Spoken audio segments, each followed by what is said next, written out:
Hello friends, welcome to my channel. स्वागत है आप सबों का इस वक्त की लेटेस्ट अपडेट में। तो दोस्तों, झारखंड सहायक अध्यापकों के साथ कह सकते हैं घोर अन्याय किया जा रहा है।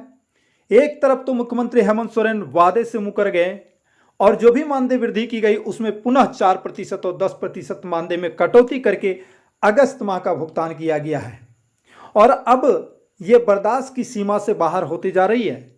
फिर भी इस वक्त मैं शकील भाईजान के एक बेहतरीन प्रयास, बेहतरीन कदम के बारे में बताने जा रहे हैं।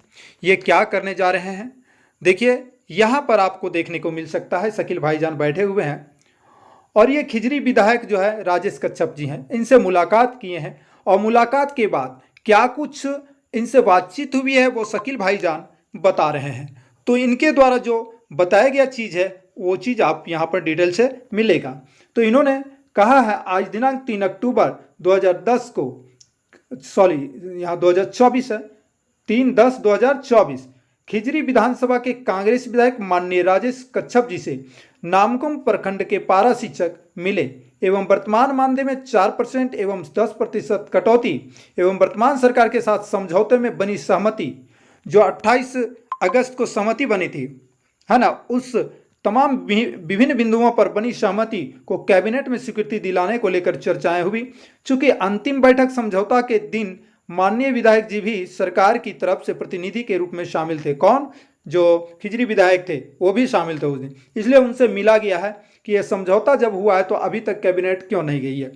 वर्तमान मानदेय में भी कटौती पर विधायक जी के पास पारा शिक्षकों के द्वारा आपत्ति दर्ज किया गया कि दुर्गा पूजा में लोगों को एरियर का भुगतान किया जाता है और बोनस दिया जाता है, ठीक है, लेकिन यहां पर पारा शिक्षकों का तो वर्तमान मानदेय उसमें भी कटौती कर दिया जा रहा है। उन्होंने बताया कि ये पदाधिकारी की चाल है वर्तमान सरकार को बदनाम करने की, अतः है ना, तुरंत इस पर लगाम लगाया जाए।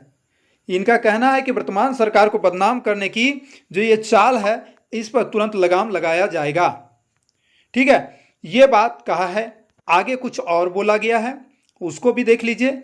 विधायक जी ने बताया कि ये जो 4% वृद्धि है वो वर्तमान मानदेय में ही मिलना चाहिए और यह पदाधिकारी के द्वारा गलत किया जा रहा है। इसको लेकर मैं तुरंत पदाधिकारी से मिलकर बात रखता हूं और जहां तक आप लोगों के समझौता, ईपीएफ अनुकंपा, सीटेट आकलन त्रुटि की बात है तो इसके लिए भी मैं 2 से 3 दिन का समय है, उसे बीच में बात रखता हूं, उसी बीच में, यहाँ पे उसी बीच में होना चाहिए। चलिए कोई बात नहीं है, ताकि कैबिनेट जा सके। लेकिन साथियों, विधायक जी ने भी एक चीज माना है कि यहाँ के पदाधिकारी का रवैया सही नहीं है, मनमानी पर उतरे हुए हैं, इसलिए आप लोग भी अपने स्तर से संघ की तरफ से दबाव डालें।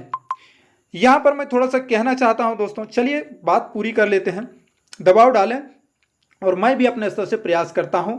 इसलिए साथियों, मैं संघर्ष मोर्चा के प्रदेश के तमाम अगुआ साथी, जिला के अगुआ साथी, प्रखंड के अगुआ साथियों से निवेदन करूंगा कि समझौता में बनी बिंदुओं को शीघ्र लागू करने के लिए एवं अपना 4% को बचाने के लिए एक बार पदाधिकारी पर दबाव डालने के लिए रांची की धरती पर फिर से कुछ करना होगा। पुनः एक बड़ा रणभेरी बजाने की जरूरत है।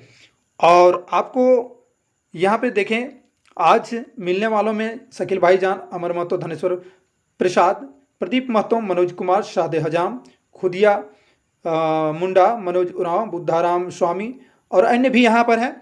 मेरा ये कहना है दोस्तों कि देखिए यही अंतर है रघुवर दास जो थे मुख्यमंत्री और मुख्यमंत्री हेमंत सोरेन के कार्यकाल में, यही अंतर है। रघुवर दास सीधे आईएएस अधिकारियों को, आपने वीडियो देखा होगा उस वक्त उनके लगभग 6 साल पहले की बात कर रहा हूं, उन्होंने अधिकारी को सीधे टेबल पर हाथ पटक करके बोला था। जब अधिकारी ने कुछ ऐसे शब्द बोले, ऐसे नियम बोले, तो बोले कि तुम अपने नियम अपने पास रखो, मैं जो कहता हूं वो करो, ऐसे बोले थे रघुवर दास। क्या मुख्यमंत्री ने किसी आईएएस अधिकारी को ऐसा बोलने का आज तक क्षमता की है? नहीं की है। तो अंतर यहां पर यह है दोस्तों। हालांकि बीजेपी में आपको लाठी खानी पड़ी, लेकिन उसके पीछे सिर्फ सहायक अध्यापकों यानी पारा शिक्षकों का हाथ नहीं था दोस्तों। आपके पीछे, पीठ पीछे वार करने वाले कोई और थे जो पत्थरबाजी किए थे, बदनाम हुए पारा टीचर। आप लोग इस चीज को समझिए। लेकिन यहां पर क्या कहा जा रहा है विधायक द्वारा कि आप लोग जो है अधिकारियों पर दबाव डालिए। क्या पारा शिक्षक नियम कायदे को जानते हैं? क्या नियमावली में क्या लिखा हुआ है? कुछ भी स्पष्ट नहीं किया गया है। मौका पा करके पदाधिकारियों ने इल्ज़ाम जो है शिक्षा विभाग पर डाल दिया है कि शिक्षा विभाग स्पष्ट करे कि किस पर मानदेय बढ़ाया जाए। देखिए बहुत बड़ी जो है यहाँ पर कह सकते हैं विडंबना की बात है झारखंड में दोस्तों। नियमावली को उस समय भी देखा गया था और शुरू में जब बना था उस समय भी नियमावली को पढ़ा गया था पारा टीचरों के द्वारा, लेकिन उस समय भी नियमावली को जो है गहन अध्ययन के बावजूद भी इस सवाल को नहीं उठाया गया था दोस्तों।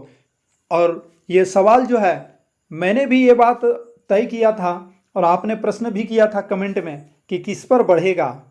तो देखिए उस समय तो सिर्फ विचार ये बन रही थी कि जो मानदेय होगा, क्योंकि यहाँ पर कोई बेसिक सैलरी नहीं है, ठीक है। बेसिक जब सैलरी नहीं है तो भाई जो मानदेय बढ़ जाएगा 4%, तो जो मानदेय अगला बार 4% बढ़ेगा वो उस फुल मानदेय पर बढ़ना चाहिए, और ना ही तो फिर वहाँ पे क्लियर होना चाहिए कि जिस मानदेय पर अभी वृद्धि की जा रही है उसी मानदेय पर 4% बढ़ाया जाएगा। तो फिर वो तो अन्याय हो जाएगा, क्योंकि 15,000 का 15 चौका 60, 600 रुपया प्रत्येक वर्ष ये तो नहीं है, क्योंकि इंक्रीमेंट तो हर साल कुछ ना कुछ बढ़ता है। तो ये अधिकारी लोग क्या कर रहे हैं, अब यहाँ पर अधिकारी लोग पेंच फंसा के रखे हैं, झूठ मूठ का पेंच फंसा के रखे हैं परेशान करने के लिए। और आपको परेशान करने के लिए नहीं, आपके द्वारा सरकार पर दबाव, सरकार के विरुद्ध नकारात्मक चीज फैलाने के लिए किया जा रहा है, समझ गए। अब इससे ज़्यादा हम नहीं बोलेंगे, क्योंकि बहुत सारे दोस्त ऐसा होते हैं जो कहते हैं, आप भी तो राजनीतिक बातें करते हैं दोस्तों, शिक्षा राजनीति से भी जुड़ी है। जब शिक्षा का राजनीतिकरण होने लगता है ना तो ये सब बात बोलना पड़ता है। कितनों भी एजुकेशनल चैनल है वो बात करनी ही पड़ती है, क्योंकि राजनीतिक पेंच जब फंसा रहता है तो राजनीतिक बातें निश्चित होगी। जय हिंद दोस्तों, वीडियो को लाइक शेयर कीजिएगा, चैनल पर नए हैं तो सब्सक्राइब कीजिएगा।